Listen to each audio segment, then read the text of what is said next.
Mush arzuyungiz bütün bahonalarni besib tushgan vaqtda siz qilolmaydigan ish yo'q ekan dunyoda. Mush arzuyungiz bilan mush fursat birlashib, tirishchanligingiz harakatga o'tgan vaqtda siz cho'qim muvaffaqiyat qozongansiz. Ishlamsiz. Nima uchun bunday deysiz degan vaqtda, uzun bo'ldi, men do'yinda sizlar bilan yuz ko'rishib, kundalik vloglarimni sizlarga ham bayonlash qilmag'ili. Nima sabab deganda, mushu 7-oydan boshlab, mush 11-oygacha bo'lgan 4 oy vaqtda Xinjiang san'at yurti opera teatrininki o'rlashtirishi bo'yicha Xoyan Shiyo temsilgi muzikalik teatrga tayyorlab qilgan bo'ldik. Uning ichida men Rayla obrazini yaratdim. Nurg'un do'stlarimiz biladi, men faqatlan burun naqsh etib baxmagan. Men aktyor. Aktyor cho'qim naqsh eta olishi, o'rinli olishi, usullarni o'ynay olishi, har qanday sahnada ehtiyojli bo'lgan hamma ishlarni qila olishi kerak. Lekin men faqat naqsh etib baxmagan. Bas. Men o'zimni haqiqiy bir aktyor deb o'ylamaydim. O'zimga numar berish to'g'ri kelgan bo'lsa, pek to'g'ri numurlarni beratdim. Mushu 40 yoshimdan oshgan vaqtda mushundaq bir fursatlar keldi. Naqsh etadigan. Naq maydonda 8 naqsh etadigan bir obrazga kelgan vaqtda, obraz yaratishga nisbatan menda hech qanday bisim yo'q. Lekin bu naqshga kelgan vaqtda men nihoyat qiynaldim.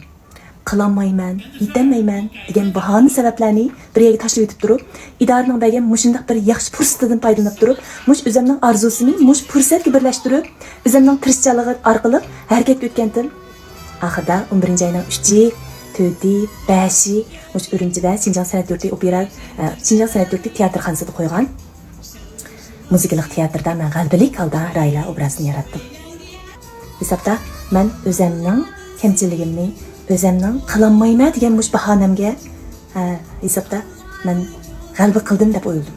Inson qilaman deydigan shu arzuyingizni ko'nglingizga pukib, faqat tirishsangizlam, izchil tirishsangizlam, mayli 4 oy bo'lsin, mayli 4 yil bo'lsin, siz oxiri cho'qim arzuyingizga yetgansiz ham muvaffaqiyat qozongansiz. Men shu haqiqatga cheksiz ishondim. Inson qilamaydi deydigan cho'qim qila oladi. Mana men naq maydonda 8 naqshni yetib, burun qilolmayman, yetilmayman, naqsh yetolmayman degan bahonalarim bir yerga qilib, men naq maydonda 8 naqshni o'rinlab, Rayla obrazini shunchalik muvaffaqiyatli holda o'rinladim deb o'ylayman.